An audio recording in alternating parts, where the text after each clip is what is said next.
Anna, real pleasure to sit down and talk with you. No, I'm so excited to chat with you today. I'm always fascinated when Canadians come from small communities, and Iqaluit, relatively small community, and end up on the world stage.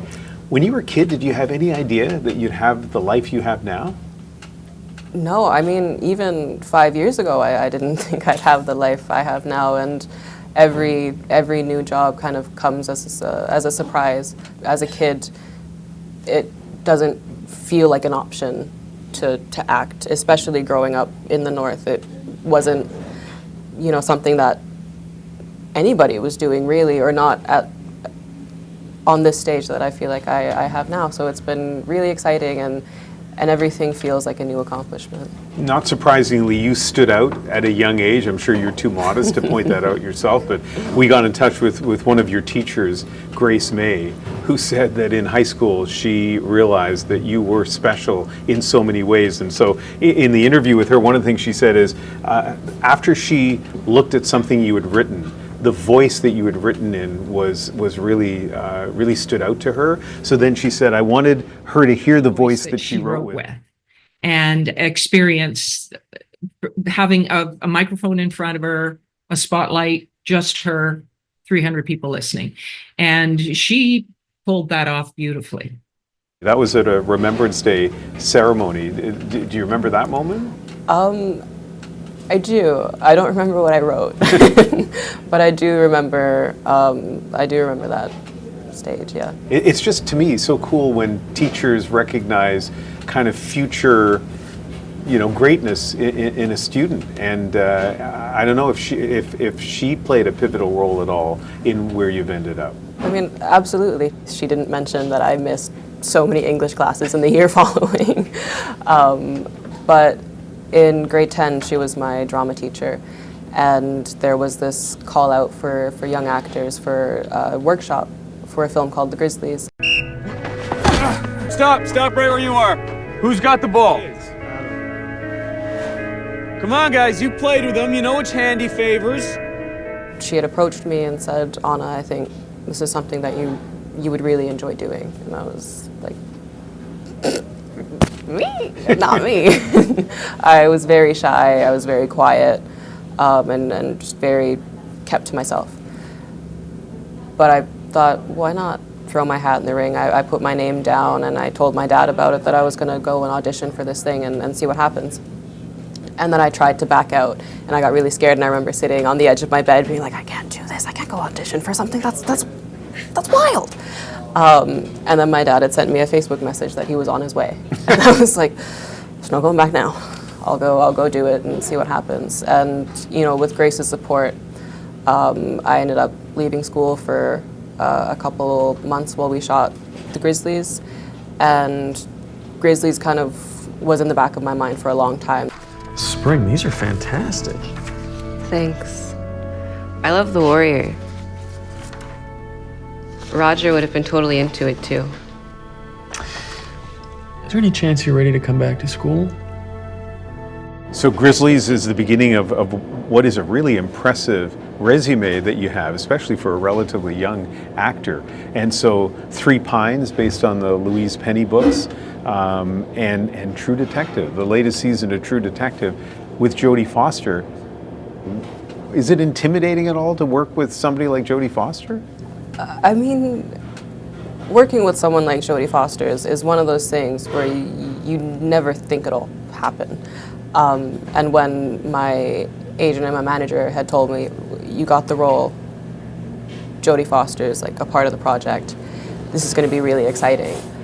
And I don't think my mind fully wrapped around how big of a production True Detective was going to be. And when you hear a name like Jodie Foster with the filmography that she has, and her name can create silence in a room because she's just got that star power. So you build up this idea of oh my God, I'm meeting Jodie Foster. How do I approach her? What do I say? What do I do?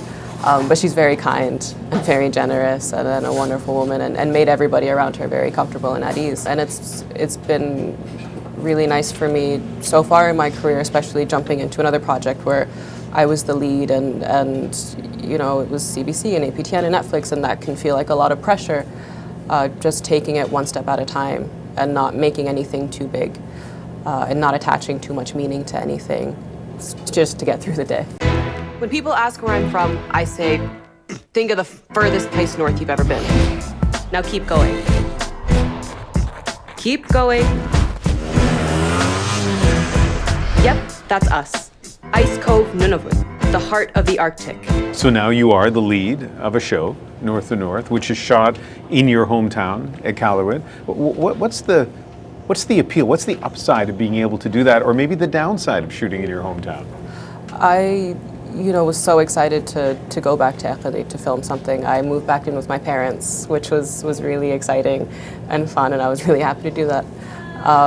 And being able to shoot something that's so community-oriented and grounded in culture, and something that I grew up with and understood so well, was so important, and it was a massive help and grounding point for me in developing Siaya and understanding her story and in understanding the story of North as a whole.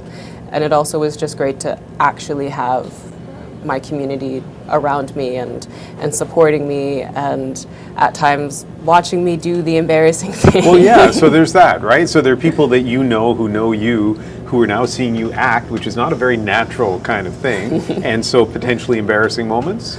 Yeah, most days when background would come in, it was people I went to school with. It were my cousins, or it was my cousins. My brother's girlfriend has a role on the show. She plays Judy. So, Siaya goes through so many moments in this show where she's doing really public outbursts, doing really embarrassing things, driving around like a maniac, setting the dump on fire, and having to do that in front of people that I know. And I know that I'm doing a character, but they kind of just see me doing a character. That was deeply embarrassing and awkward at times. And if I'm blushing in the show, it's because I actually am blushing in real life and I am embarrassed. But I think it helped me just feel more present, which was really nice and really helpful. But it also meant that I felt the support of people, in between takes. They'd be like, oh, good job, oh, I really like that one. And it was just really validating. Hey, am I a loser? No. Why do you ask? I just blew up my life without any sort of plan. No job, no ride, no home. No clue. Lily! No, she's right. I have no clue what to do next. You've been studying at the University of Ottawa, international development, and so I think a lot of people in courses like that think about applying those lessons elsewhere in the world. But you see how they can apply to Canada, to the north.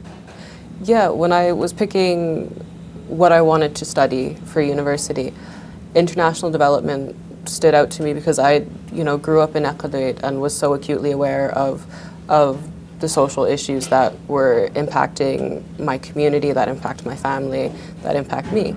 And I wanted to understand how development is done in other places and what could be pulled from that to be applied to the north, because there is a similar remoteness, a similar lack of infrastructure, and a similar lack of support.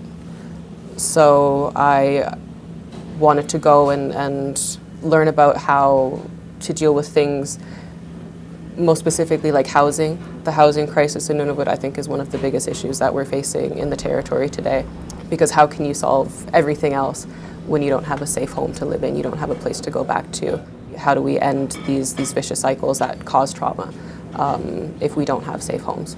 Doing international development has also really informed, I think, how I carry myself through creative industries and how I use my platform now to empower community and other communities. So it all kind of weaves together in the end. You love the north, and now you get to do a show that's north of north. What do you want Canadians, or actually people outside of Canada as well, to know about this place that you love so much? I think when people imagine, Nunavut, the Arctic, the north, they imagine something quite like desolate and dark and empty. But we have such vibrant communities that are so full of love and joy and laughter.